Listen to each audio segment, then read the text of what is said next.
Limang suspect ang nahuli sa Pasay matapos gumamit ng pekeng pera sa isang pasyalan. 2 po sa kanila pawang mga menor de edad. Balitang hatid ni Haji Rieta, exclusive. Arestado ang 3 babae at 2 lalaki, kabilang ang 2 menor de edad, matapos naman mang biktima gamit ang mga pekeng pera sa isang pasyalan sa Pasay City pasado alas 8 kagabi. Ayon sa isa sa mga biktimang si Maricar Lumbre, bumili ang mga sospek ng damit sa kanilang tindahan kagabi.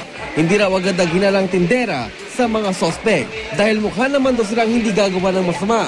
Pero nang ibinayad ng 500 pisong papel na ito, dito na siya nagduda. Yung pera, ma'am, nagduda ba kayo na para bakit kakaiba yung pera? Iba. Ito, ano ko lang. Ito kasi, talaga makita mo siya. Oh. Tapos sa likod. Oo, tapos yung dito rin, di ba may ano to, 500 mismo. Kahit naman siya, i-ano mo rin siya. Diba? Doon, bubukas siya kaagad. Nang makalis ng mga sospek, agad nilang sinalang sa isang thermal scanner ang pera at natukas ang peke nga ito.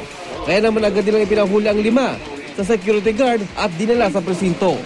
Pagdating sa presinto, turuan na ang mga sospek. Ayon sa isang minor de edad na sospek, pati raw siya, biktima ng isa niyang kasamahan. Siyempre, nagagalit, naiinis. Kasi wala naman kaming alam dyan din. Pati kami nadamay. Dapat nga, complainant din kami. Aminado naman ang itinurong pasimulo sa ginawa niyang panloloko. Sa akin po lahat galing yun. Bakit mo ginawa yun? Lolong po. Wala po. Kailangan lang din po eh. Hindi raw niya kilala kung sino nagbigay sa kanya ng pekeng pera.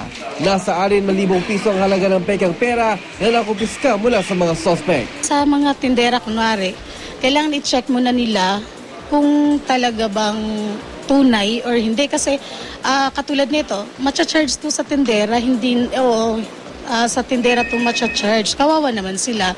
Posibleng maharap sa reklamong estafa at illegal possession and use of fake money ang mga sospek na kasalukuyang nasa kustudiya na ng Pasay Police. Haji Rieta, GMA News.